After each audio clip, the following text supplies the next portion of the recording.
You're now listening to Sound Talent Media. Check out more shows at soundtalentmedia.com.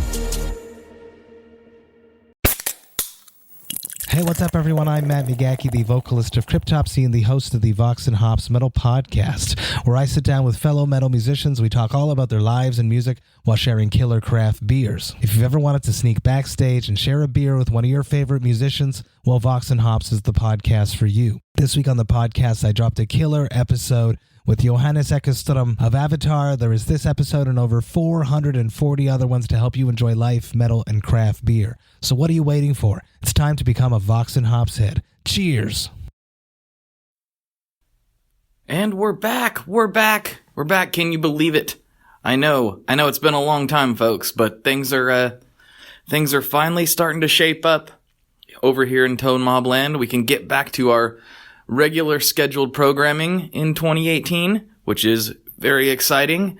This, in fact, is the first episode of 2018, and I want to go ahead and start it off the right way by telling you it's sponsored by Sinusoid. Of course it is. Those guys aren't going nowhere. They're reliable. They're always going to be there for you. The cables with the 100-year warranty, the best dudes in the business.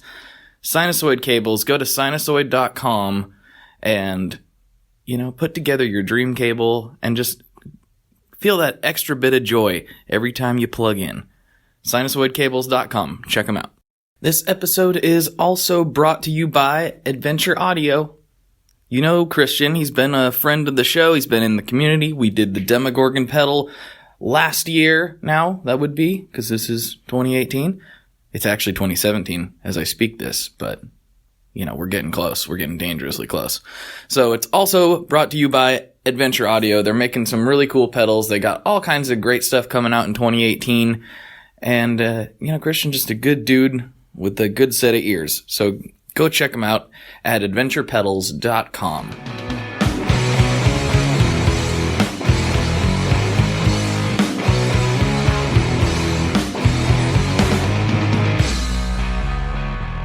Hello, everyone. Welcome back to another episode of the Tone Mob Podcast. This is I think, going to be the first episode of 2018. Oh, yes. So why not bring it in the right way with, yet again, another appearance from Leonard J. How you doing, sir? Hey, buddy. Very, very good. How you holding up? Quite exquisite. I think I told you just a moment ago I'm smoking ribs right now.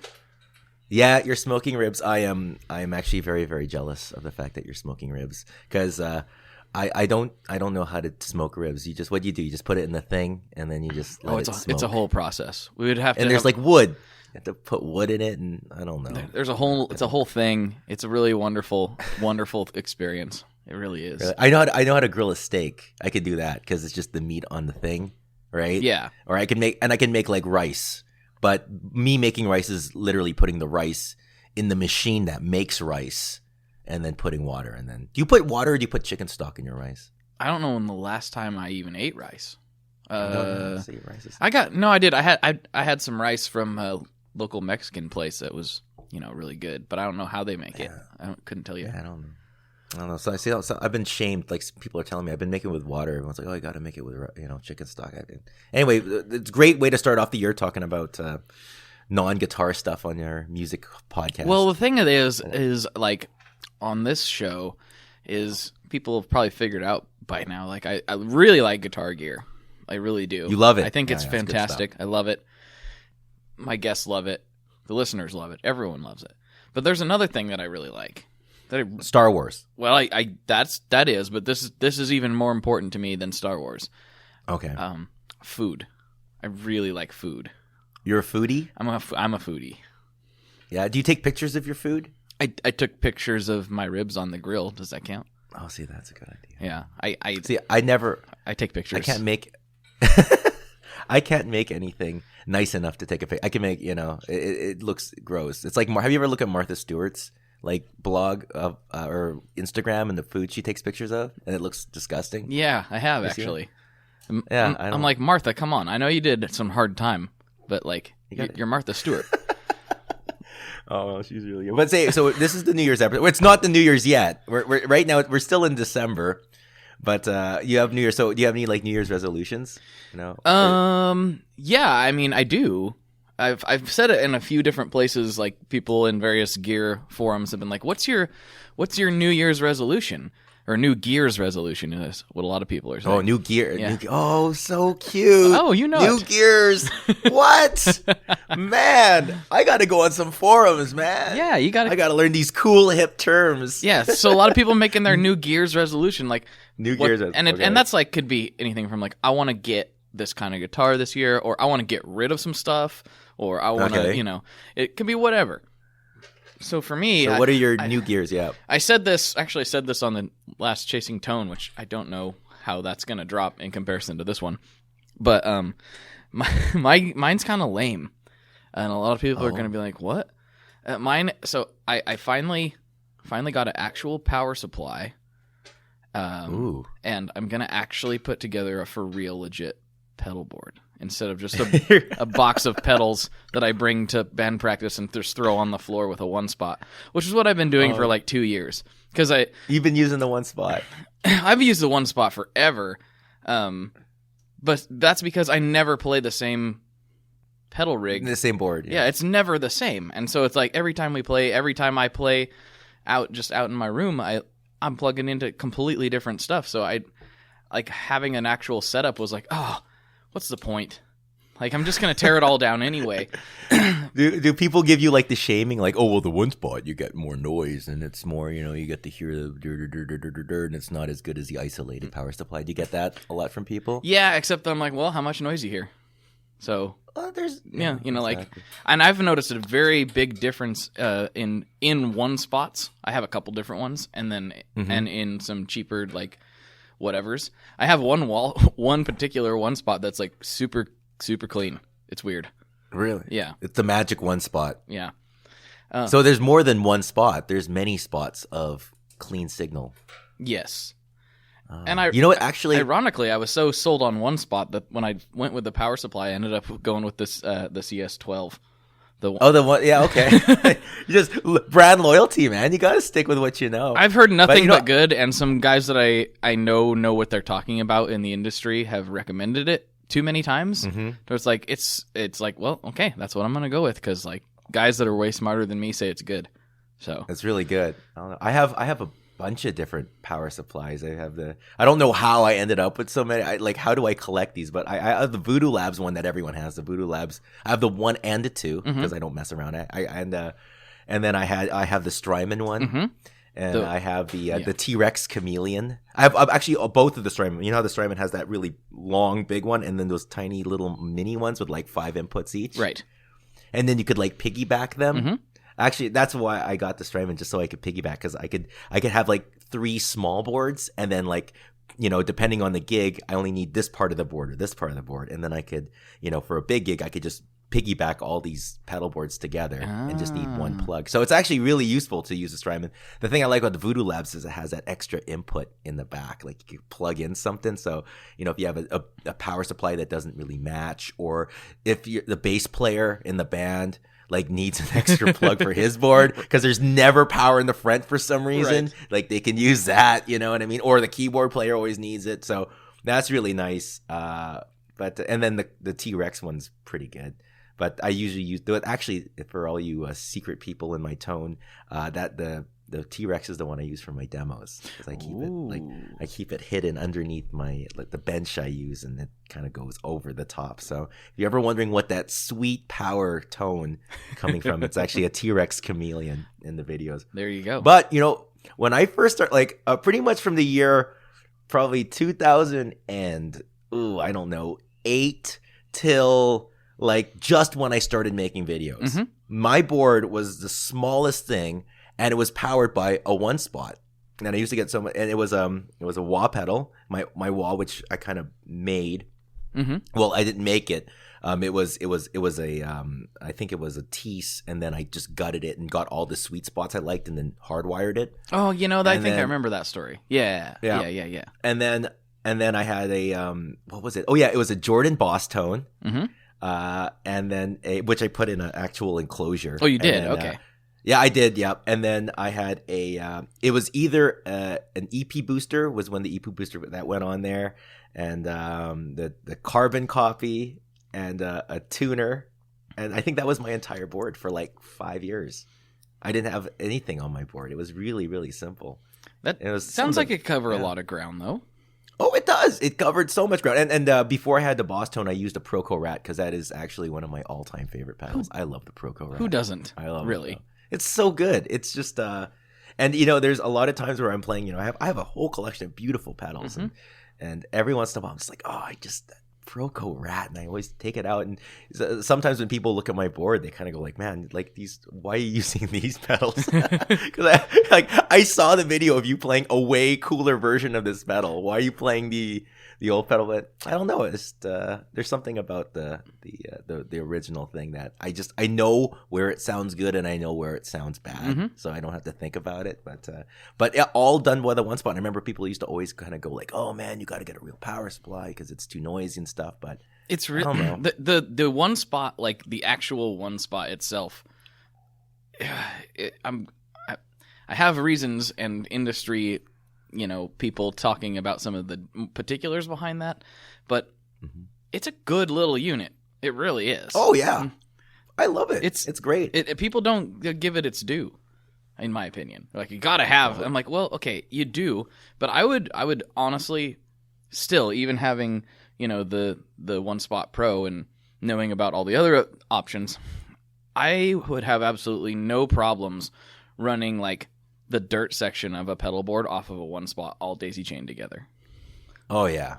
Well, you know what? I remember when it came out, the One Spot came out. It was like a huge, it was awesome. It was a wall wart that didn't take up a lot of space, and it had a lot of juice to it. It was it was super cool because back then all you had was like those Boss ones, right? It was like the bricky Boss ones, which now the new Boss ones look like the One Spot. But the old ones like that, and it didn't have a lot of current, so you'd have to kind of finagle ways to make it work. And I remember when the One Spot came out, it was a huge thing, and everyone they I don't think they flew out of the shelves fast enough. They just disappeared. Oh yeah, really popular.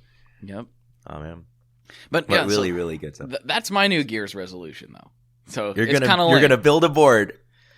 Oh man, that's gonna be probably like everyone's gonna wonder what you're gonna put on that board. Do you have any things that like set in stone that you're gonna put on that thing?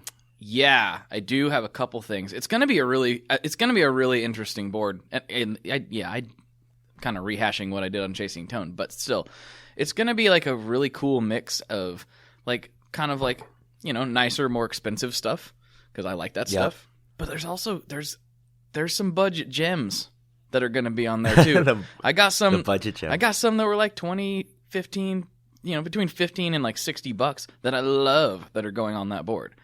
So really? Yeah, so you're going to see some interesting stuff on there. I'm looking forward to it. I'm gonna leave it because I don't want to spoil the Chasing Tone conversation. Oh no, that's all I said. I think that's the extent of it. So we could we could expand on it a little bit if okay. I am all ears. Okay. I would love to hear what your budget fine pedals are because I think those are the best. When you find that like $60 pedal that just kicks butt, it's there's something magical about that. Well, I've it's been kind of like blowing up in the group lately, and like I've been talking about it on Instagram, and I'm probably driving the price up. But one of my favorite delay pedals that I own and have ever played. Ibanez DE7. Oh, dude, we've talked about this, man. We've talked about. I love the DE7. In fact, that was the first. Was it the first delay I bought? I think it was. I went to Along McQuaid, which is the Canadian version of Guitar Center. Okay. And I actually tried like the Boss one and the. At the time, there wasn't a huge selection, right? But it was like the Boss and the Dodd and the thing, and the DE7 was the best one. And I used the DE7 all the way up until college. I was still playing a DE7. It sounds fantastic. It sounds awesome. Great pedal, definitely. So, and you could push the button and hide the knobs. Oh, it was cool. It was cool. Forget about it. Plus, the guys in Korn play them, so they must be good. Oh yeah, well, forget about it. Yeah, there you go. And those guys, they need to save their money. They need to find their budget pedal font. Right? Oh, of course. So the DE7's making the board. That's for sure going on the board. Yeah, okay. Probably along another 7 series one I really like. Probably along with the PH7, the phaser. Yep. I love that pedal. I'm trying to think of like for sure's. I'll probably be putting on I'm trying to think.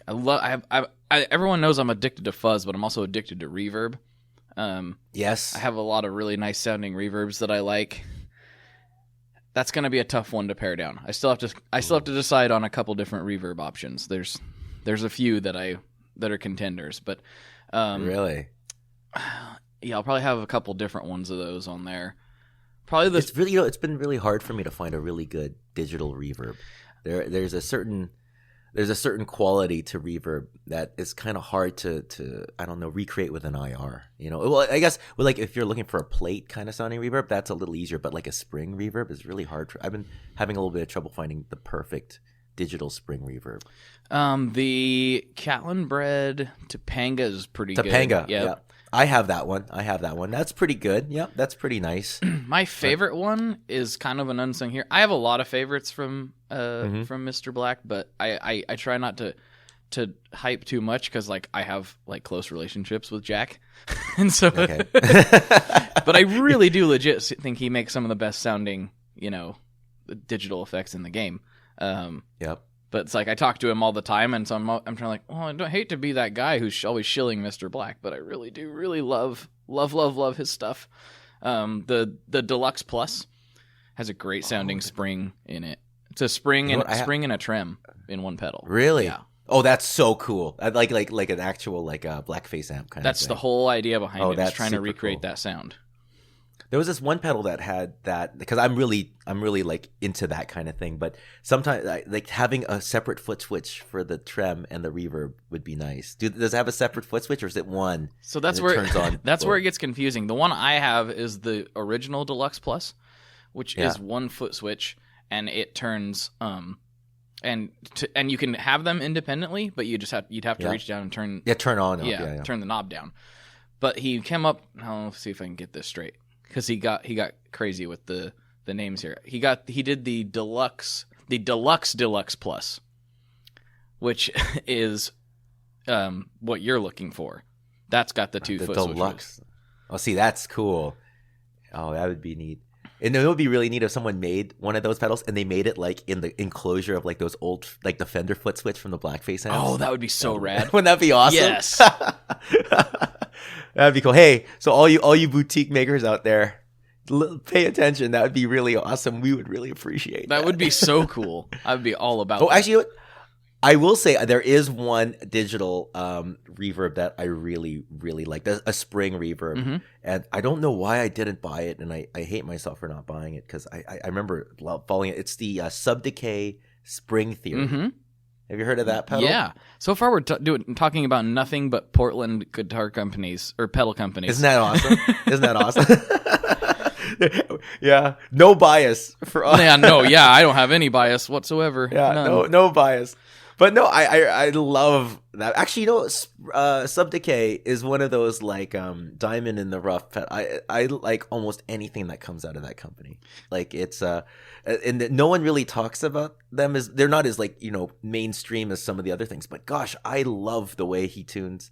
I don't even. What's the name of the guy that owns that company? I actually don't know them. I've been kind of feel like I'm not as familiar with them as I would like to be. But like you said, everything I've played, I'm like, man, I really like this. Why are we not talking about Sub-Decay more often? Yeah, right. They had a pedal, the Liquid Sunshine, which is one of my favorite.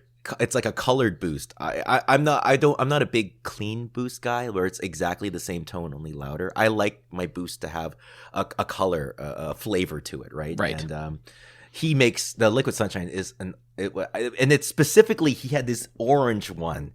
And he made it, I don't know when he made it, but it sounds different than the early ones and then the modern ones, which are like kind of silver. Mm-hmm. But if you could find one of those it's like orange and it has like a couple dip switches in the back. There's something about, and it had 2 drive knobs, not just a drive and a tone. It was like one drive knob distorted the mids, the upper mids and the trebles, and one was a full range. So you could actually like turn it into a treble booster if you wanted to, or you could turn it into like a full range overdrive. And instead of using a tone knob, you just kind of balance the two drive knobs to find the tone. It was a killer pedal. I miss mine. I had one for a long time and it's gone, and I end up getting the new one, and the new one's still good, but there's something magical about the old one that I just can't quite get back. So We're gonna have to scour Reverb and find you one. we gotta we gotta find Reverb, but I started digging into it, and there's supposedly like a lot of different versions of that pedal. And I just got to figure out which specific one was the one that I had, because that one was the one that was just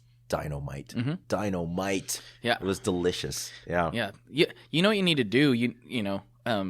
Going back to the spring reverb conversation a little bit. You need to talk to Mr. Ryan Burke of the 60 Cycle Hum podcast, because that guy is.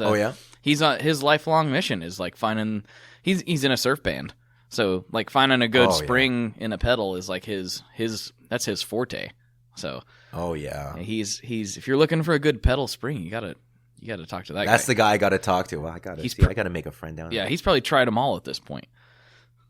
Yeah, right. So.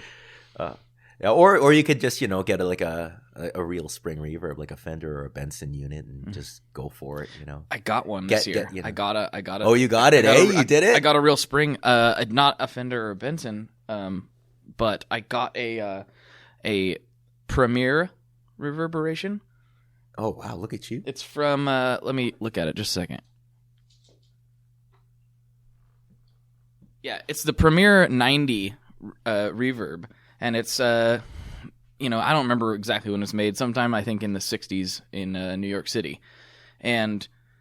Whoa, so like legit, does it use like weird tubes, like a 6AQ7B3 tube? I haven't even taken it apart to look at what tubes it takes. It probably does. It probably takes some sort of weird thing. But I will say this, it doesn't sound anything like a Fender, where it's kind of like this really bright, splashy kind of thing. Yeah. This is almost like a lo-fi version of a Fender in sound. I'm sure it's not what it is circuit-wise, but that's what it sounds like. How did you happen upon that? I do with all my best stuff. Old Town, here in Portland. If you came down to Portland, I can't remember. I went to that. I think there was a guitar show there, but I wasn't there very long. I just stayed long enough to have the Pine State biscuits and then that Podna's Pit barbecue. Oh, good man! And then there was what was it? Puck Puck? Was that what's called? Puck Puck.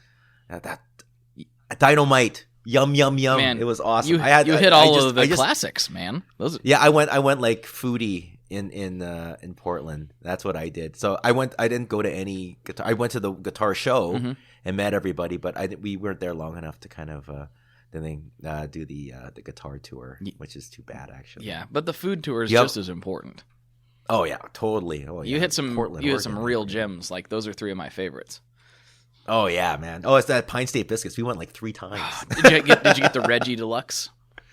Oh, which one's the Reggie? I just got the one that had everything in it, like the egg and the. Yeah, I think that's the Reggie Deluxe. It's just like sausage and gravy. That gravy is something else. The vegetable gravy. That's what it's about. That's what it's all about. That's the business right there. It's made it for me. It's really weird, right? Like normally I'm a meat guy. Like I want meat. Yeah.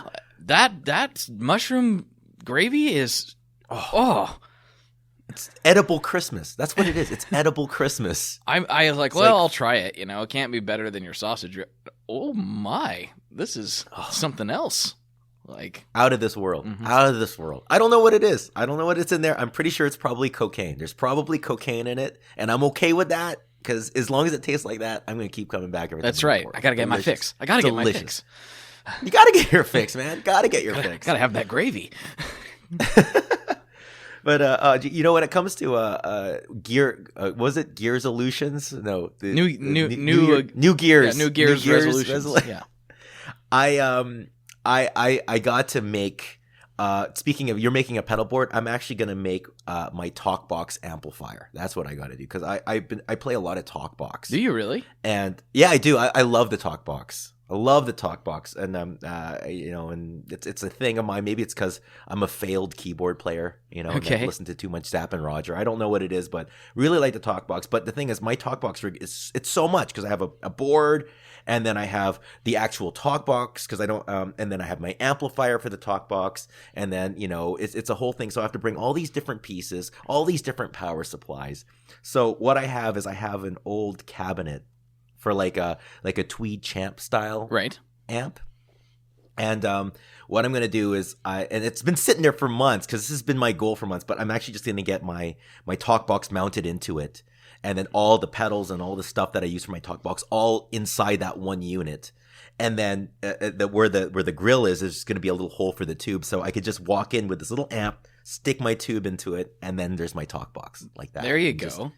All in one, right? So because they have the talk boxes like with the Banshee and the things where they have the built-in amps. I don't like those because it's like a 5-watt amp, and it's for if I'm playing synth, like a 5-watt amp is more than enough because a synthesizer, when I put I put my finger on the note, as long as my finger's on that note's going to sustain forever, right? But when I'm playing guitar, I play the note is dead really quick. It just lots of power and energy and then a quick decay. That's why guitar players are so obsessed with sustain. But even the most sustaining guitars, they still have a sharp attack and a quick decay as opposed to just a steady sound. So, when you're having a 5-watt amp, it's just not enough to keep that. So I used one of those little Quilter micro, like it's like a Quilter amplifier that's like the size of a carbon copy, and it's a 45-watt amp. And I use that for the talk box, and that's awesome because I used to bring like an amp head, like a super reverb or something like that, right?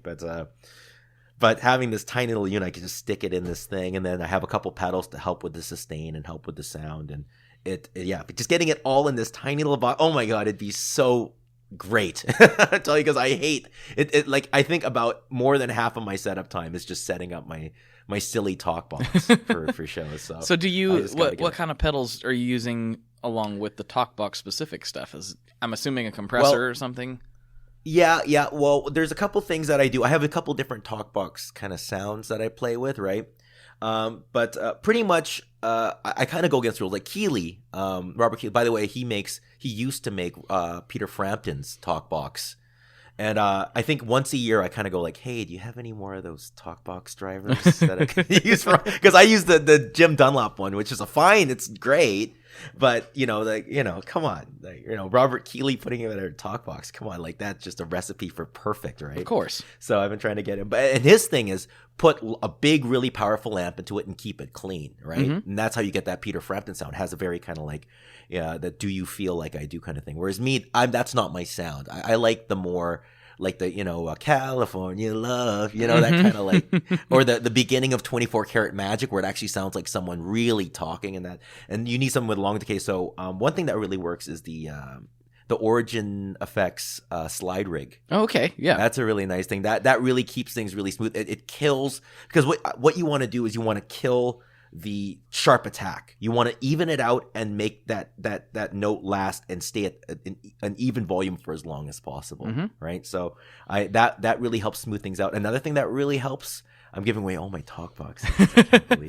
I can't believe it. How dare you? Don't Jay, I don't think that there's that many talk box enthusiasts, so you'll probably be okay. Yeah, right?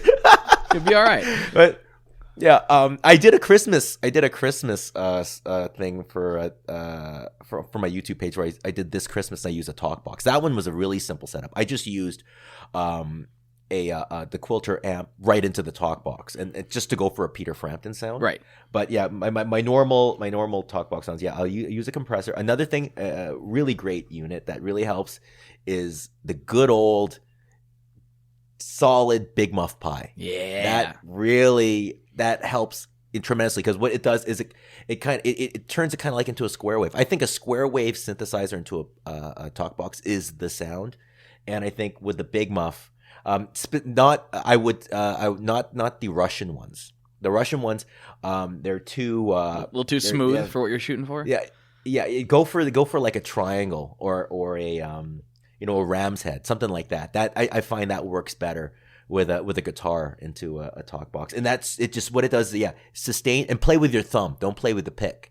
Play with your thumb, and then don't put the sustain a little bit on the low side. Don't crank it like we normally would want to do. Right. Keep it like about 11 o'clock, and then put your volume at about noon, and your tone at about 1 o'clock, and that's gonna get you about 80% there. Just having a big muff into like a good clean amplifier into your talk box is enough to really get a really cool kind of Zapp and Roger 80s Bruno Mars kind of talk box tone for a guitar, because being a talk box guitar player is so much harder than being a talk box keyboard player. Oh. It is so much harder. Really? It is incredibly difficult, because a keyboard player could just hold a note and just move his mouth to make the note to make the sound, right? He could just start moving, manipulating his tongue, and he could just make a stream of words. Whereas us, we have no sustain, so we literally have to keep playing. We have to keep playing notes, and our words end up being very short bursts. Hello, hi, how you doing? You know what I mean? Mm-hmm. As opposed to like tonight. It's really hard to do something like that when you don't have the sustain. So it's all about, for me, it's about getting large amounts of sustain and squaring out your waveform. So avoiding the peaks, getting rid of that sine wave, and just turning it into like just a wall, a solid wall of sound. I just had a thought. Okay, I'm always open for. Would this make your life a lot easier? What if you integrated something like, I don't know, maybe it's the only thing available, but something like the Electro Harmonix freeze pedal to get you that infinite sustain that you need, and that you can switch on and off as you go through different notes. That is something I've been thinking about. That's something. There's also these Electro Harmonix pedals that came out, the Key 9 and the Mel 9 and the Synth 9. I tried the Synth 9. Doesn't work with the talk box. Doesn't work at all. But getting a keyboard, because those pedals are really good at sustaining the notes too. And the freeze, it'd be kind of, you'd have to kind of shed for a couple weeks to get the timing right with the freeze. But I bet you'd come up with something really. You know what? You're inspiring me to get a freeze pedal right now. My fingers are starting. I'm getting that tingly feeling in my fingers. Right? Like the moment this podcast is over, it's like Craigslist, Yeah, like, where's the freeze? Electro Harmonix freeze pedal. Because that would really help, especially for long sustained notes. I wouldn't be able to use it for like when we're talking about subtleties of words, right? That'd be hard. But if I'm like holding a note tonight, or that would definitely help. Mm-hmm. But the thing is, the reason why I haven't used it before is because I had this huge talk box rig. Right. I have to keep my talk box kind of separate from my main pedal board, because obviously I'm a guitar player first. So like I don't, I would have to like reach my foot all the way over to get a freeze. But once I make this, New Gear's resolution talk box amplifier, that's what I'm thinking. I can actually have a pedal like an external pedal to go with my AB box to sit right there, and I could use a freeze. I bet you that would really, really work. That'd be awesome. Yeah, there we go. Look at you. See, this is why we have these podcasts. This is actually more for us than for the people. That's right, because we need to figure out, the solutions to our problems. I know, exactly. Well, but you know what? You have something on it. Well, where I was going with that, you were talking about the sustain and needing that, and I was like, oh, yeah, and I was going through like, oh, maybe the Mel 9 and those things would work. And then I immediately looked over kind of in my cabinet thing, and it was like, I bet the hologram Infinite Jets would work for that too. Hologram, yeah. But then I thought that's going to sound probably really cool, but it's also more complicated than what you would want for the specific purpose you're thinking. I'm like, just like, what just sustains notes? And it was like, oh, the freeze.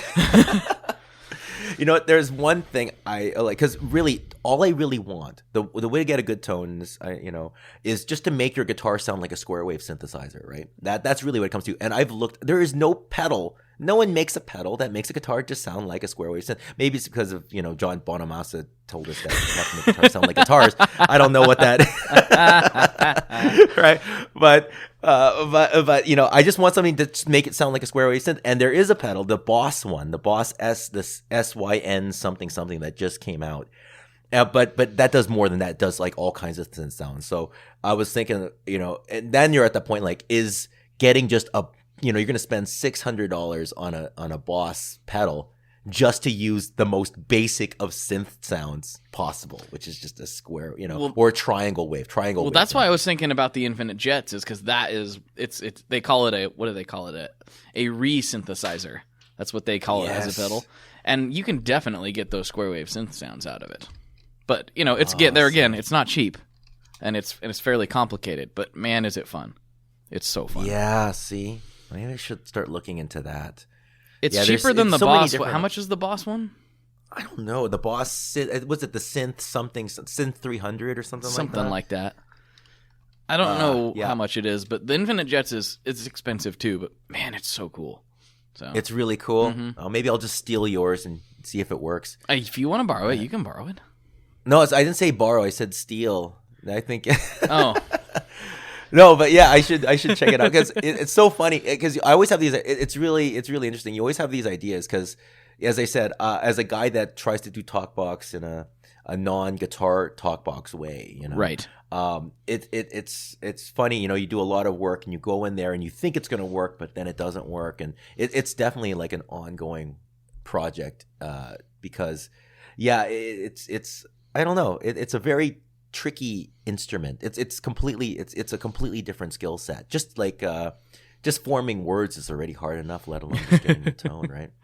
Yeah, I mean, I was thinking, I can't hardly play guitar as it is, so trying to integrate that kind of stuff is just like a whole nother layer of nonsense for me. I don't know. Oh yeah, it's a very, and it's crushing too, because I remember the first day you get it, you sit down and you're like, oh yeah, it's easy. You put it in your mouth. Do you feel like I do? Done. And then you put it in there and just it does not sound good. Pretty much the only thing you can play is like the stuff that everyone plays, like the very beginning of Sweet Emotion, like Living on a Prayer. If you're lucky, you could do Tell Me Something Good. If you're lucky. And it just doesn't sound right, and a lot of people kind of give up because when we all have this idea of what to talk, because you have to like just to say the word like boy, like the b sound. Mm-hmm. It's really difficult. It's like teaching yourself how to be a ventriloquist. Really, you know what I mean? It's very, very, very stuff. You do a lot of like gag. You're like gagging on this thing a lot because it's just this weird foreign plastic tube, and it's like you're like in the hospital. It's this tube down your throat. But it's like, oh, it's very. But when you get it right, it's actually really cool because the moment you start doing it, people go kind of like, oh, that's really, really neat. Like when you start doing like Chromeo songs or like those weird 80s kind of songs and you're doing like the talking and it actually sounds like words. I tell you, I get more response from playing the talk box than I do of any solo or anything like that. I could play the most simple line. All you have to say is like California. People, like, you have the audience for the whole night. You have for the whole night. You could play like crap for the entire night, like the entire night. But if you could put a talk box in your mouth and just go California, oh, you got them. It's over. It's over. Oh, that's hilarious. Yeah, I don't even like. It's such a foreign thing to me, and I will say this about the talk box: it's got to be like, it has to be. I can't think of anything, and please, if you can think of something worse, I don't want to hear about it. Okay, but like, it's got to be the least sanitary musical instrument ever created. Oh yeah, it is disgusting. Especially for me because I have a little baby boy, right? Mm-hmm. And my baby boy, he's one, and he's at that. He tries to copy a lot of the things I do. So he holds my phone like he's on the phone, and he sees me, I working on my talk box and stuff, and so he enjoys playing with the talk box, but he's just the worst. He's a kid. He's disgusting. So like I look in there and he's like spitting pieces of cracker like into my like talk box. I like go in there, I'm like, oh my god, what is that? Is that a baby mum in like my tube? You know what I mean? It's grubby, greasy baby fingers, and it's really gross. So I do have I went to the hardware store and I got one of those like bulk the tube things, and you got to replace them pretty regularly. You just cut that chunk off. That one's done. But then again, think of all the bars you play, and think of that SM57 that just belongs to the club. That's true. What I mean, yeah. Have you ever like smelt a club SM50 or an SM58? Like, have you actually got your nose right into an S? I don't want to. I bring my own mic. to shows because Some of those are just ugh. Yeah, you can imagine some dude with just like a unwashed beard just like grinding up on that thing. Just and loving it, you know what I mean? Just like hepatitis B all over, just all over that. It's thing. like and the foam, because it's a foam piece. It's like soaking in all the beer spit and just, delicious. Those like club microphones. Oh, I never thought of that. See, I'm not a gigging musician, never have been, so I don't think about that kind of stuff. Like all my stuff is just the stuff that like me and my friends use. That's just I know who used it last. I'm not worried. I'm not worried about that. And it's not there every day being talked into, from like spoken word night to like an AA meeting, like the day after, to like oh man, you know what I mean? Like all kinds of, just think of all the lips that touch that microphone, you know what I mean? So, I get just being a musician is just a dirty profession. Like think about like saxophones. Like you literally like the inside of a saxophone is just like spit city. You know what I mean? Yeah, they're just blowing it. There you go. Yeah, the inside of a trumpet. There's a valve. Like the insert has a built-in valve to excrete all the gross that you put into. I forget about the woodwind instruments right. But, so it's like let's hope. That thing's. I'm a trumpet player, so like a little piece of PVC tube doesn't bother me at all. just blowing. Yeah, you know what I mean? Like corroded metal in a trumpet, just with all your it's just delicious, little bits of Dunkaroos and cheese string, you know what I mean? Dunkaroos. Oh man. Yeah. Going for the Dunkaroos. You like the Dunkaroos. I mean, I love the Dunkaroos. I was all about that. I was all about it, but I'm saying that's not still around, is it? Oh, I don't know. The Dunkaroos Capri Sun, like that. Yeah. That's still. I don't know. I think you should. Don't you know you have a kid? Yeah, right? yeah. You're still rocking they still make Teddy Grahams. I don't think they make Dunkaroos anymore. They don't make Dunkaroos? Oh my gosh. Oh, I'm telling you, what kind of world do we live in right now? A Dunkaroo-less one, I guess. A Dunkaroo. But the cookies and cream Dunkaroos, forget about it. They were good. They were so good. Forget about it. It's not even a conversation. That's just fact. Yeah, no, you don't perfect. If you find somebody who disagrees with that, then you shouldn't be speaking to that person anymore. I know. That's somebody you can't trust. Oh no. That's there's some people that they just don't like things because they want to be ironic about it. That's the only person that doesn't like Dunkaroos. You know what I mean? Like, oh, I don't think it's not cool, man. It's kind of like it's TV and well, it's kind of like tacos. You ever met anyone that doesn't like tacos? No. How would you not like tacos? Tacos are actually Mexican food in general, because all Mexican or at least Western or like American style like Mexican food. You know what I mean? It's literally just it's all the same ingredients, just presented differently. Because those ingredients work so well together. They really do. You know what I mean? Well, I mean, the legit I'm really lucky. We got like a legit, real traditional Mexican place in town, and it's that's good stuff. I just ate it yesterday. Man. It's so good. It's so amazing. She makes this. She has this way she cooks the chorizo in like her own like house blend of spices and stuff. And I'm just like, I've never had better chorizo than that. And it's just like 5 miles from my house. See, that's dangerous stuff, man. That's really, really dangerous stuff. It is, especially for a guy like me who just said he loves food. It's constant struggle. Like, I should just go get some more chorizo. I know. Well, see, you're gonna be, after this podcast, you're gonna look up chorizo, and then I'm gonna be looking up the Electroharmonics freeze pedal. That's like that's the projected future goals of both of us right now. That's our homework assignment. Yeah, our homework assignment from this. Yeah. I'm gonna be. I think I'll be rescued because I'm gonna open the door out here and I'll smell that sweet smoke, and I will forget about everything else. Yeah, you're gonna have a solid meal today. I think I'm gonna have I'm gonna have green room like dinner. It's like which is usually like like a bulk pack of sandwiches. Like you have your roast beef. Yeah, and they're all like in little triangles. And the roast beef, and then like the egg salad, and then that like Tetra pack of whatever. That's gonna be my dinner today. I'm sorry. That's all right. It's okay. So what we should do, I just thought of this. We both played a lot of new stuff in 2017. Yes. What was your favorite new piece of gear that you acquired, played, or just experienced in 2017? Oh my gosh. I was really lucky. I've had a lot of really cool stuff land on the thing. I would say probably in terms of the most used thing that landed on, it would be the Benson Chimera amplifier. Yeah, that would probably be the number one thing. I had him put one together for me. It was to the 212. It's like 30 watts, and it's just this basic model, But gosh, that is I actually like it a lot. I like it more than I like the Monarch. It's a beast. A lot more. Yeah, and it's not even a volume thing. It's a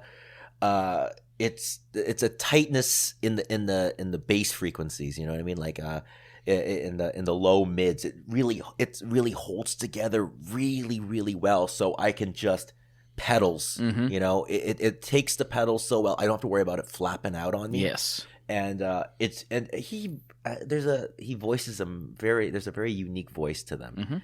And it's not very Fendery, and it's not Marshally. It's its own little.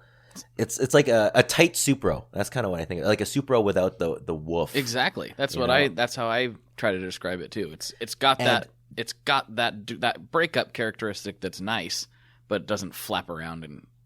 Yeah. And as I said, I don't use it for volume. I just use it for firm. I think a lot of people kind of mistake the wattage just being, because actually in terms of max volume, like a 50 watt amp and a 100 watt amp aren't that far off. No. In terms of max, they're not far off at all. They're very, very similar. What you're getting with more watts is just the beefier transformers, which is just a nice snap and punch and definition.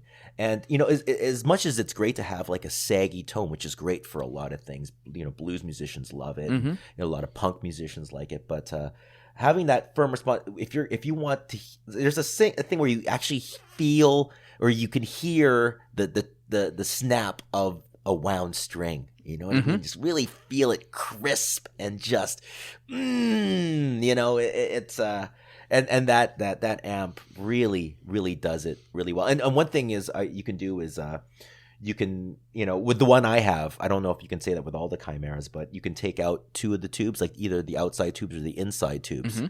And when you do that, you can kind of half the volts, but because you still, or half the watts, sorry, but you still have the big output transformer, so it's still tight. Like you could even, I would even say it sounds like it's like the power of a Monarch, only with more firmness. It's a really, really cool amp. Very, very useful. So that would probably be my call. That's the gear of the year. Gear of the year. Yeah, that might be my gear of the year. Yeah, I also really enjoyed the. This is an old pedal, but I just had it drop on my lap, and we've talked about this a lot. Was the Origin Effects Cali 76? Oh yeah, right. Because we had a conversation. And I was very, very lucky to have them reach out to me and. Send one down, and that pedal lives up to the hype. That is a really, really awesome pedal. Very cool. Really, really beautiful. So that I put that in a finalist spot as well too. Nice. How about you? Gear of the year. It's a tough one for me because like I've had a really good last couple months. Really? It's all like really right up front, eh? Yeah, and yeah. So it's tough. So like on a personal level. This isn't like a new thing that came out by any stretch. It's actually kind of old at this point, but I've wanted a Sun Beta lead for a long time. Okay. Because I like to riff, so why not? And I got one of those. So, that's not really a new release. It was a kind of a gear goal of mine. And that was achieved. Let's see. I'm trying to think of... Was that in 2017, technically? Yeah, I guess it was. Another one that fits that category is my Les Paul Custom. I wanted I wanted that white Les Paul Custom. I'm pretty sure I remember when I got that. I remember when I was looking at your post when you were first kind of thinking about that thing, and That was well played, buddy. Well done. I think that was technically 2017. So I will say on personal levels, that one's good. As far as like new stuff that kind of came out and that I've got to experience, the aforementioned hologram Infinite Jets definitely has to go in that category. Yeah, I got to try that pedal. That sounds awesome. That sounds like a really cool pedal. Super wild sounding, and way fun. And then he's a newer builder, but he's not not super well known, except for I won't shut up about my guitar that he made me this year. I got the Millimetric Instruments baritone. I always forget every time I go to describe it, like what his serial or his model naming system is. But is it one of those like letter number combo kind of things? Yeah, it is, and I'm not very smart, so I get mixed up in my head. But Florian's a magician. I'm absolutely in love with that guitar. So if anybody is wondered whether like they're interested in the kind of crazy body shapes he does, but they don't know about the quality, it's fantastic. It's a beautifully crafted instrument. So wow, that's definitely up there. Getting a new guitar, getting another. I always want new guitars though. But I know I saw this picture that was it Scaro Guitars. He has this. He made this Telecaster. I keep looking at every once in a while on my phone, just going, "Oh, that looks really, really pretty." Yeah, I don't know. Actually, I have actually two other pieces of gear that just popped into my head that I did in 2017. Ooh, tell me more. And I had the same thing. So you go first. Oh, really? Yeah. And this one's funny because especially being a Big Muff Pie guy like you are, right? This might be sacrilege, but the Keeley Dark Side. The Keeley Dark Side, the Big Muff section on the Keeley Dark Side. And I remember when I first got that pedal, I actually wrote an email. When he sent it to me, I had to actually write him after I plugged it in going like, I love the way this is voiced. I love the Big Muff because it is a Big Muff that sounds good through a blackface amp. Mm-hmm. Like sounds really good. That when you have that mid boost kind of thing into it, it actually it works with a black, because when I play Big Muff sound awesome through like high watts and like really full frequency kind of amplifiers. I like them in Marshalls and other things like that. But it's always hard to kind of get it to cut through and sound really nice with a blackface. And so if you are a single coil player that plays through a Fender blackface amp, I think that the Dark Side fuzz on the fat mode or that boost mode, whatever it is awesome. Now it's going to be way too much if you have like a humbucker guitar or a P90 guitar going through a blackface amp or going through a whatever amp. But if it's a single coil going through a blackface, I love that they really nailed it there. Do you know if that's the same or similar circuit that's in the Loomer? Because the Loomer, yeah, it's the same. It's the same fuzz. I have the Loomer. I don't have the Dark Side. I love that fuzz. I love it. It's really good. It's like, and I was surprised because usually when you see like a 2-in-1 pedal, right, you're like, oh, it's gonna have a really kind of neutral sounding version of this fuzz and whatever. But when I plugged in that fuzz, I'm like, there was a long time where that Keeley Dark Side was on my pedal just for that fuzz, and I was using that Big Muff fuzz, and I have a collection of Big Muffs, but he voiced that one so well. I just love how he did it, and it's so different than a lot of Big Muffs. They talk about there's a mid boost and there's this and it always works, but that being said, the boosted section on the thing, it takes away from the big muffiness. It doesn't really sound like a Big Muff, but man, it sounds it separate yourself from that. It just sounds good. It sounds playable and fat and juicy and soloistic and great. And the other one is, and this one's not really guitar related, but it's the JHS 500 series color box, which is the little mini rack unit that they use. Yeah. Because I like the color box that they have. The actual pedal version. But the thing I don't like about it is mids. The mids, because I would usually with a preamp pedal, I want to be able to tune the mids, find the mid frequency and either cut or dip it. Right. And because that's what a that's what I'm using it. It's part of the sculpting and the GHS, the preamp that they have in that 500 series has it. You could scoop it, and you could also scoop a scooper boost the bass frequencies, get the Q right, and it has that color, like that navy kind of sound, but it's still kind of unique to itself. Mm-hmm. I use that on a lot of tracks. A lot of times when I'm recording stuff, that 500 series color box is used all over the place when I'm doing recording sessions for like other people and everything like that. Mm-hmm. Though I use it more than I use my Universal Audio preamp. Oh wow! Actually, I use it all the time. Yeah. So, if you're a guy with a kind of a build up studio and you're just kind of like looking for a great general preamp to use to just add a little bit more, that analogy kind of feel and touch, that'd be a really kind of and it's not too expensive. It's a really kind of nice way to get into it and get away from using those preamp plugins that come in your DAW, which they sound good, but they're, it's funny. You get the plugin that sounds like a preamp, and then you get the real preamp. There's always something in the real preamp, and it's not a bias thing. It's just the way it is. I don't know. Yeah, I mean, I think the plugins are.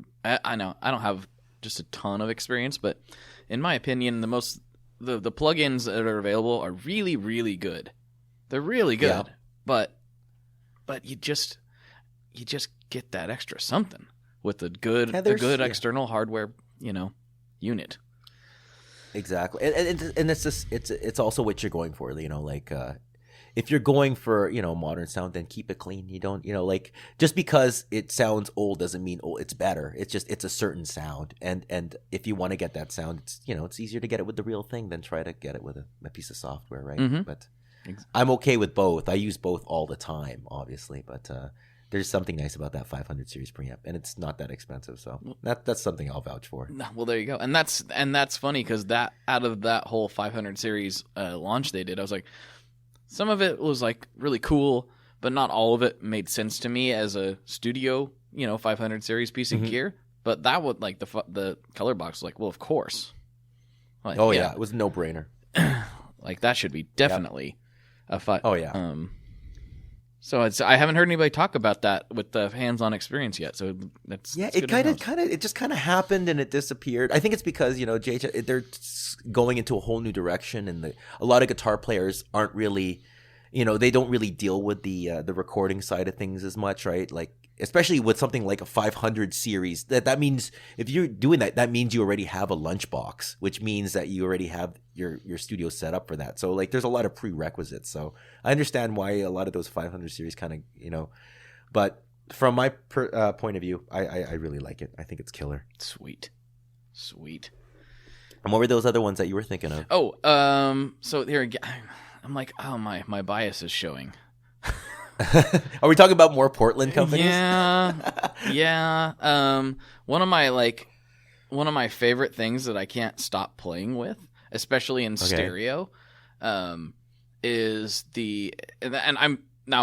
full disclosure, I have to be extra clear that I'm super biased on this one because I got to play early protos and helped kind of give my 2 cents. The Mr. Black Tape X2. Oh, another Mr. Black kind of thing, eh? Oh, the way that sounds in stereo is just so juicy. Oh, what do you run? What's your stereo setup? What amps are you using? Last time I played it, I was using in one corner the Sun Beta lead, just going into the A channel and not jumpered like I usually do to like rock, so it's really clean.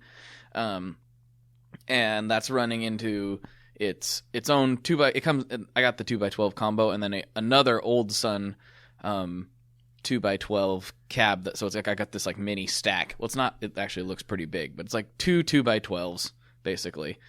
And then of course to the other side to the trusty Benson Monarch, and had them each on the opposite sides of the room, and me standing in the middle. Yeah, as I said, I have never really played any Mr. Black pedals, and you're really making me curious to give them a shot. So I've never heard of lots of delays do the ping pong, right? Like that's not that weird. But this is and correct me if I'm wrong, this is the only one in a pedal that I know that does this, which is he's got them timed to where when it ping-pongs, the next one is reduced by 50%. And then the other one's reduced by 50%. And the other one's reduced by 50%. So you kind of have this washed out, like, really interesting vibe to it that I love. So this milky kind of atmospheric Christmas yes, kind of swamp of tone. Yes, that's I couldn't have put it better myself. You're just swimming in a swamp you're like in the Dagobah system, like just swimming in a swamp of sweet delay tones. Yes. So I say this genuinely, like like I said, full disclosure, I got to try the early stuff and give my 2 cents. So obviously I got a lot of bias there, but I really, really liked that pedal. And that's one that's definitely going on the board as well. And then what was the other one I was thinking of that was actually like a legit 2017 release? What was it? My brain's failed. I can't remember. There was one that came out. Yeah, it came out this year, and so it was like, yeah. I got one. I got one. Okay. God, we get. You know what? Isn't this the best? It is job that we have. Like we're just sitting there and we're just like a lot of people, like we forget about how incredibly privileged we are, because a lot of people, they'll save up for just one of these, and it's like a dream, and we're so lucky to have this opportunity to play this unbelievable collection of great pieces of equipment, and we're just arbitrarily this is but we were very, very lucky. But there's this one pedal way, that I got. I don't want to understate that, like way fortunate. Like that doesn't escape unbelievable me at all. That does not I don't take that lightly. God, I remember especially going back to the Cali 76. That's a pedal I've wanted for years. That pedal was out before I even started making demos, and I always thought to myself, if I can, if I can just do a pedal like that, that'd be great. And having that drop on, it's amazing. And it's also, a lot of it's the support of all the people that, watch videos or listen to your podcast, and, especially for me, I have a very kind of small community of people that really are into the videos, but gosh, they're the best. They're so supportive, and they go out of their way, and they talk to other companies and try to, put air in my tires and make me look like a big deal. And I am so thankful for every single one of those people that watch the videos, and even the people that put the thumbs down, because I'm still getting their views. So that's cool. I can dig with that. Right. Right.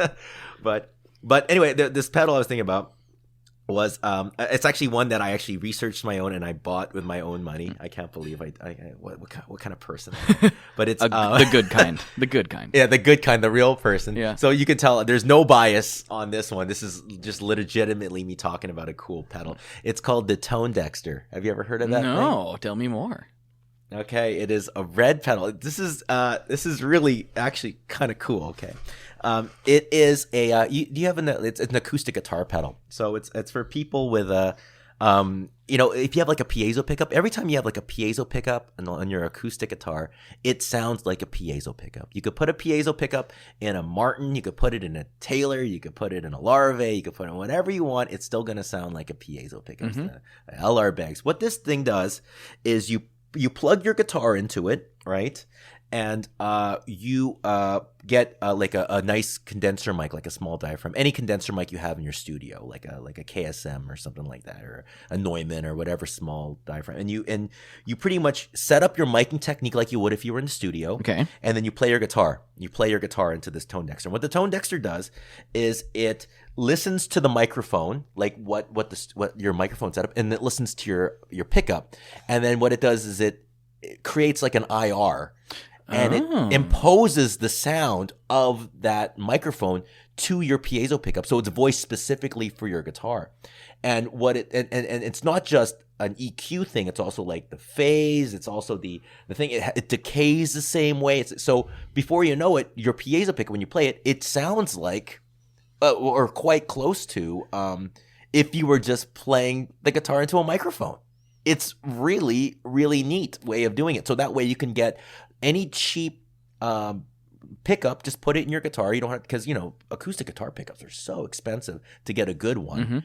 And you can just plug it in, and all of a sudden you're playing it. It sounds like there's a real acoustic guitar going right into the board, and it actually sounds really, really good. It's and it's a huge difference. You should even look at the videos they have online. You could actually hear the difference it makes. Obviously, the thing that sucks is you actually have to have access to a good studio mic, obviously, but you could just rent one from Guitar Center or something for the day.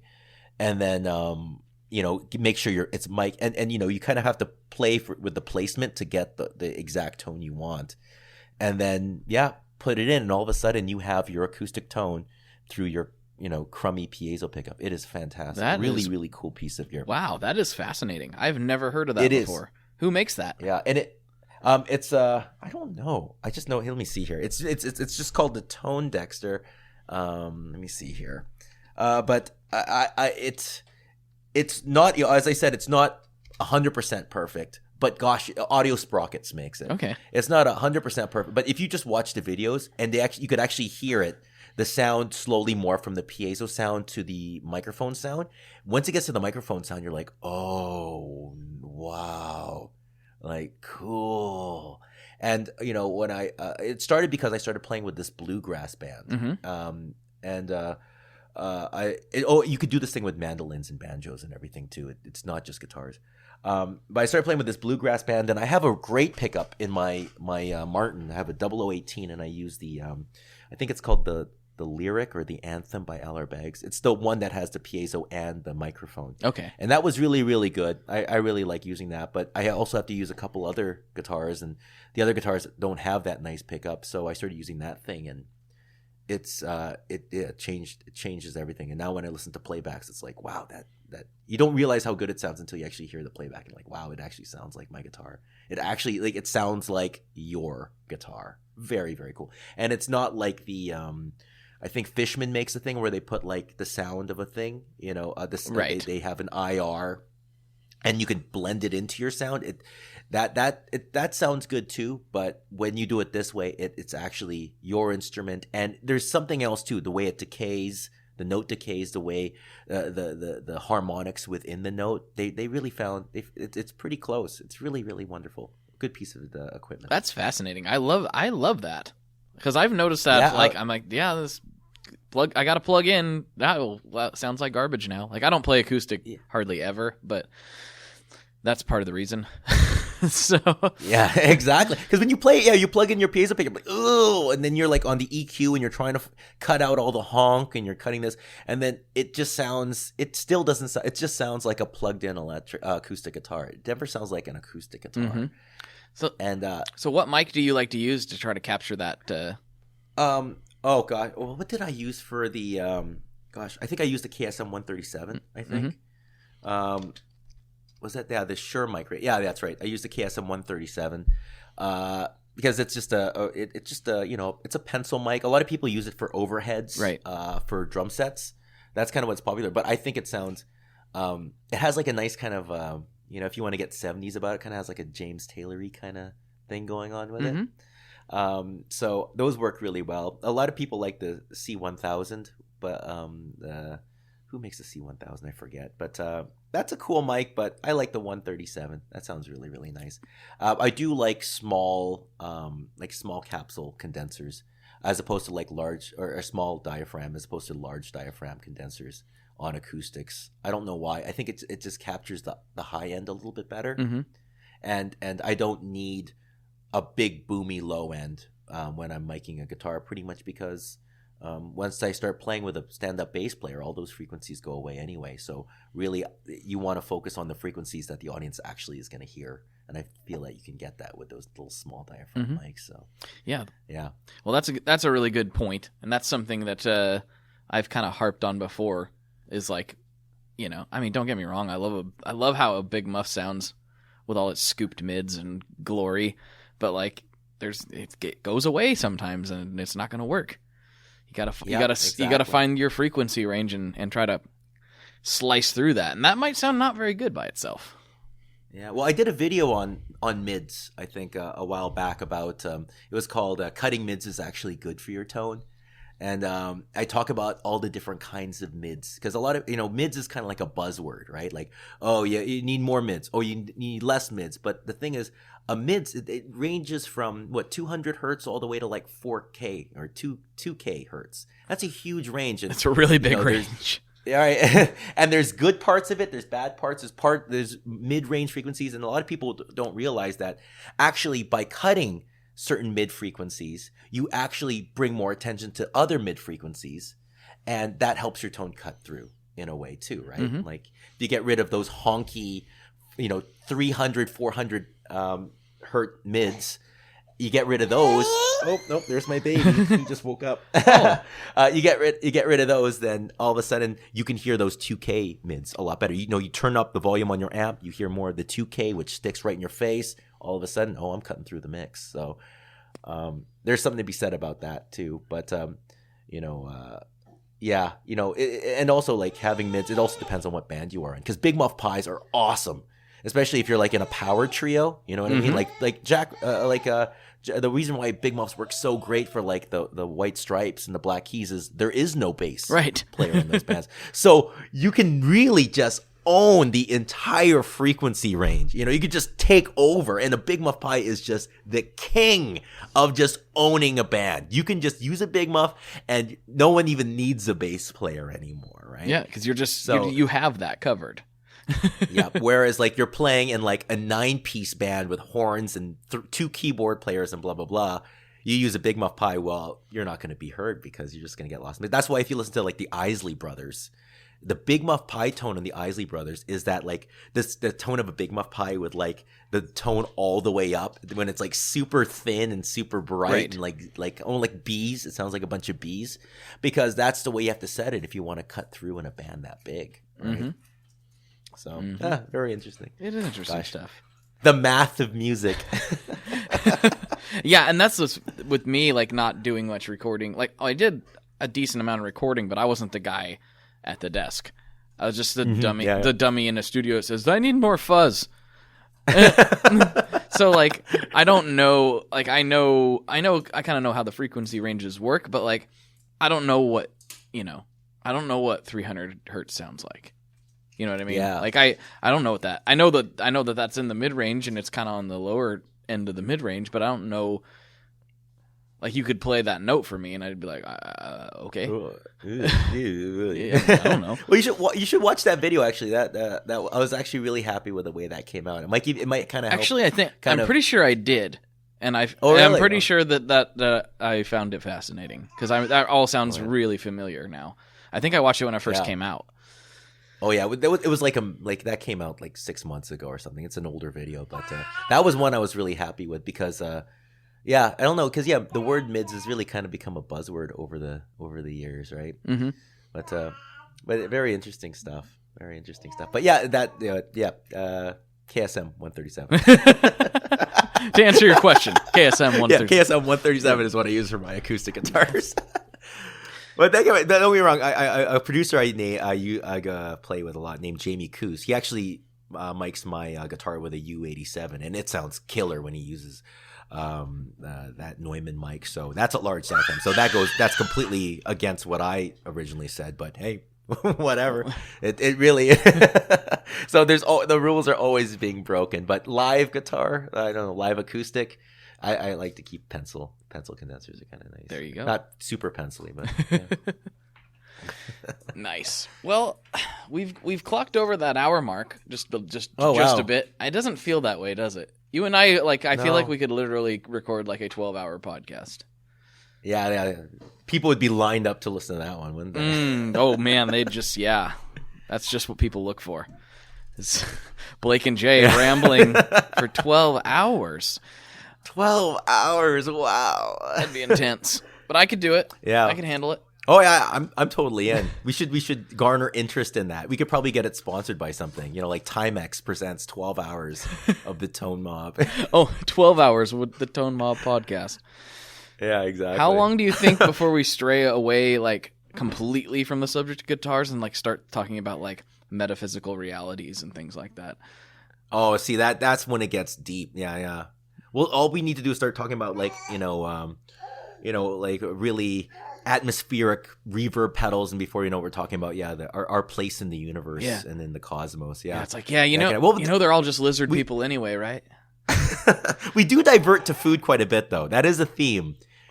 We do, like, that seems to be our number one. Like, we're going to talk about something else. It's usually food. That's just how I am. I'm always talking about food. Your heart that's where your heart, just wants to pull you towards. I love food so much. I do. Hey, well, I think a good way, probably the best way to wrap it up, because I mean, we'd be since on that food note. Oh, I forgot to tell you something about your child. Okay, yeah. You know when you came to the pizza thing? Yeah. My wife was like, "That baby's so cute. I want to steal that baby." Oh, is that what? I'm like, "You already have one. Like, you're fine. You can't have Jay's adorable baby." Oh my god. Well, for all of you listeners out here, here's a little like behind the scenes of the J Leonard J YouTube page thing. When we were in NAMM, I don't, you knew because you saw it, but I took my baby. He was like, how old was he? Oh, back tiny. Then? He was really, really young, just a chunk full of months. And if you actually look at all the NAMM videos, there's a shot of a baby in my opening splash. That's my kid. But pretty much my wife was my cameraman she's not going to be my cameraman this year. And I'm actually bringing a little bit of a team, but last year, it was her, and we had a baby, like Ergo baby Bjorn thing. And all those videos were filmed with my kid in this baby thing with my wife holding the camera. So yeah, if you're ever wondering why the cameras was a little shaky in certain parts of the videos, it might be because my kid was probably kicking my wife in the stomach or something like that. my wife was like, "Yeah, I'm not gonna do that. Don't ask me to do that." I'm like, "Yeah, she's a trooper." Yeah, she got super awesome wife points for that one. But all that was important for her is we went to Disneyland, which we did. We went to Disneyland. And I think that's going to be our NAMM tradition. We do NAMM, and then we do Disneyland while we're there. So nice. I think that's to appease for the love and the hard work that you put in. Because I would hate for anyone to be the person that has to watch me talk to music people for hours on a day without knowing anything really about music. So it'd be fascinating for some people, but for my wife, she doesn't. Yeah. Now she's a hiker. She doesn't really care about the difference between 4-mar and plain enamel guitar pickup wire. She doesn't really care. Okay, I'll close this off real quick. All right. Well, because we already discussed your favorite pizza, and since this is the first episode of the new year, we got to talk about pizza a little bit. Okay, all right. What's the last pizza you had, and how was it? The last flavor of pizza? Yeah, the last variety of pizza you had, and how? The last pizza I had. Oh, you know what? It was we were playing down at the. We were playing a gig, and they gave us a bunch of pizzas. I think it was like one of those meat ones where they had like 18 different types of meat. Yeah. I'm pretty sure there was snake meat or whatever. I don't know what it is. It's just, there's so many different piles of meat. Like, oh yeah, that's beef and that's pork, and that one's just a clump of something. I don't know what that's rat. I don't know what it is. It tasted delicious though. It was down at the Steel Toe, but that was the last pizza. It was just one of those like super meaty, meat lovery kind of pizzas from the Steel Toad in Vancouver. Very good. We were playing. It was a cool party too. It was a space theme, and we all dressed up like astronauts for the show. It was actually a lot of fun. You sound like you just have a good time on a regular basis. Oh, geez. Well, the Christmas is an absolute nuts party. I have very few.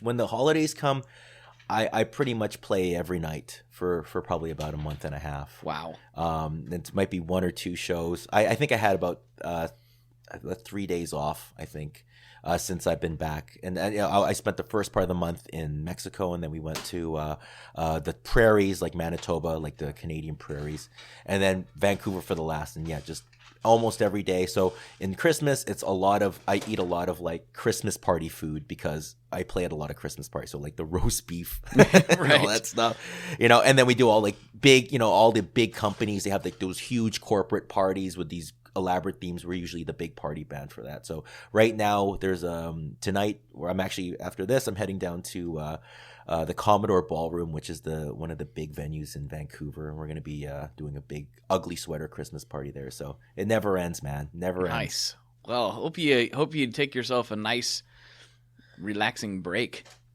Oh yeah, sounds good. Yeah, that's going to be NAMM. I think is going to be. Oh, good. Yeah, NAMM is notoriously relaxing. Oh, incredibly, yeah. Oh man. Well, try to get some chill time in there at some point there, Jay. Hey, that sounds right. I think I gave myself Christmas Eve and Christmas off. I'm playing at a Christmas Eve kids show, so we're gonna do that. But I have the evening off and Christmas off, so that's gonna be great. Spend some time with the kid, and the kid's going to the kids show, so he's he'll be being the terror. He'll be like a little mini Godzilla, just bugging all the other kids. So you got that to look forward to. Nice. Well, I guess that's probably as good as a note to wrap up on as any. You have anything else you'd like to say, or are we good? No. Just I'm looking forward to hearing some more of your podcasts and all that stuff in 2018. I hope you had a killer holiday season, man. I did. Things have been going good, and everybody's. I'm not as busy as you, so I'm a lot more chill these next couple days anyway. So that's gonna be nice, but. Oh, wow. Well, I guess... Well, let's have a killer 2018, man. Let's just do it. Let's do it. I love it. Yeah. All right, man. All right. So, for Jay, this is Blake. And as always, folks, good luck and good tones. Take care, boys. All right, folks. That does it for the first episode of 2018. Again, I apologize for the big break. Things have just been insane. But I want to shed a little light on the situation. I announced this in the Facebook group earlier this month, and I figured, why not kick 2018 off right and let everybody know the good news? And that will be, or is, or however I want to say it, the good news is that I'm going to be leaving the day job in late February to work in the gear industry and the online marketing industry and whatever else you want to call it, full-time. So I should have a lot more time to devote to scheduling guests, creating new kind of different forms of content for you guys. Really looking forward to making that transition and making that happen. We're going to be doing all kinds of experiments to see what new and tasty kinds of content I can bring to the gear world, along with regular podcast episodes, maybe some experimental ones here and there. We'll see where it goes, and have a lot more time to focus on it. And that's all thanks to you guys, the listeners, the guys in the community, everybody who's supported Tone Mob at all, whether you're just listening or you're, supporting these projects that we do. It's been a wonderful thing. And without you guys, I wouldn't be able to make this transition. So very, very excited to make that announcement. Very excited to see what the new year brings. And I got a lot of interesting irons in the fire. So 2018 is looking good. And again, big thanks to everybody out there for supporting the show, for tuning in, and all the feedback. It's great. And if you have any feedback, don't forget, send it to info@tonemob.com, or get with me on any of the platforms. You know where to find me. And I hope you all have a good rest of your week. One last thing before we totally sign off here. I just want to remind you that if you do any shopping at Stringjoy, that's Stringjoy guitar strings made in Nashville, that will help me out as well. As I've said for years, I'm heavily involved in that company, and I really do think they're making the best products on the market. So if you would like to try custom strings, go to tonemob.com/stringjoy and check them out today. I seriously love what the team down there is doing. I help them out with all kinds of things, and by you supporting them, you are also supporting me as well. And hey, you need some strings, so why not get some custom strings just for your guitar and playing style? Again, the link for that is tonemob.com/stringjoy, and that will take you right to their website, and you can do all your shopping through there, and that will help everyone involved out. So thank you very much. Talk to you next time. We are brought to you by the wonderful folks at Gun Street Wiring Shop. Yes, Gun Street Wiring Shop. I've talked about them before. I used to say based out of Bend, Oregon, but guess what? Sean moved to my neck of the woods. Sean's in Portland. Sean is awesome and has helped me with a bunch of stuff lately. And if you have wiring needs for your guitar, he can help you too. If you want to get weird with it, he can get weird. If you just need to spruce things up a little bit, there's your guy. He takes all the guesswork out of doing your guitar wiring, and he makes it simple, and his customer service is top-notch, and I can't say enough good things about Gunstreet as a company. I really respect Sean and what he's all about, and the product is top-notch. I've got 3 different guitars that now have Gunstreet harnesses in them, and I could not be happier. So go to gunstreetwiringshop.com and check them out.